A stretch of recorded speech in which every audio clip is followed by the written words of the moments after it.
Hey everyone, this is Rita from unboxyourgift.com. I'm here coming to you from the Gold Coast Convention Centre in Australia, and I'm here at a conference for real estate agents, and it's really interesting because we just had the head of robotics or the engineer robotics speak to us at this particular conference. Now, I'm not in real estate, but I am a student of learning, and I go wherever I can to learn and to really get into the know-how of how other industries are doing things so that I can cross-pollinate strategies and look at how things are being done elsewhere and incorporate it in different places. So right now I'm at the foyer here and everyone's gone down to lunch, but I wanted to share with you what the head of robotics was telling us at his session today and why it has anything to do with being at a conference like a real estate conference.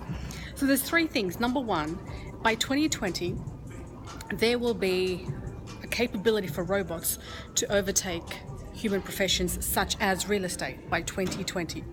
The second thing is that you need to be able to be in flow with that. So you need to know where the next expectations are going. So where are the next steps that you will be required to be if robots take the capability and professionalism of a real estate agent? Well, where will they be in the year 2020? But the third thing is that the profession will not be replaced, and they will not replace average agents. So here's the deal. By 2020, the capacity is that robots will be taking over professions, specifically in the real estate industry. The second thing is that you need to make sure that what are the expectations for you? If that's you, how are you going to prepare for that? What's going to be different for you? But number three, he said, is only average agents will be replaced. And so my question here is, that's with anything. Whether you are a real estate agent, whether you are a chiropractor, whether you are a dentist, whether you're a plumber, whether you are a coach, whether you're a speaker, whatever you do, that if you're average and you do it, you will always be replaced. And one of the best things that we heard of yesterday was that in times of depression, in times when the economic recession comes down, that's when the economy takes care of those who are average. They exit the industry, and those who are fit and trim and ready to rock and roll no matter what the circumstances, they're the ones that accelerate. And so my question to yourself is, are you average in what you do?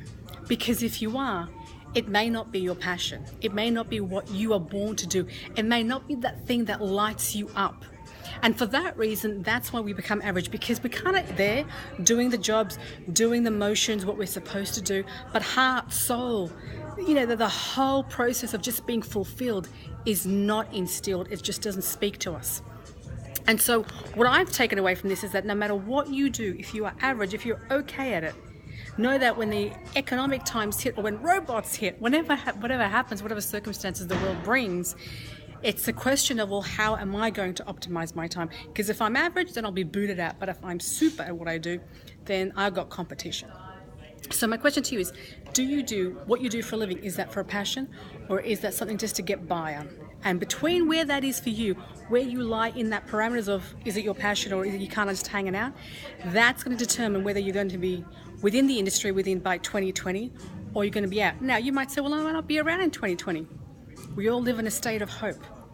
But my question to you is, if you're going to be here in 2020 and beyond, and if you want to be able to live in a life that's fulfilled and not just hanging out but passionate, the difference between being average and being booted out of your industry, and one that you're constantly in it because of your professionalism and your commitment and your super duper status, then that's the difference between having passion. And if that's something that you're interested in, you have to be able to get a hold of, well, what is it, that thing that lights you up? What's that spark within you?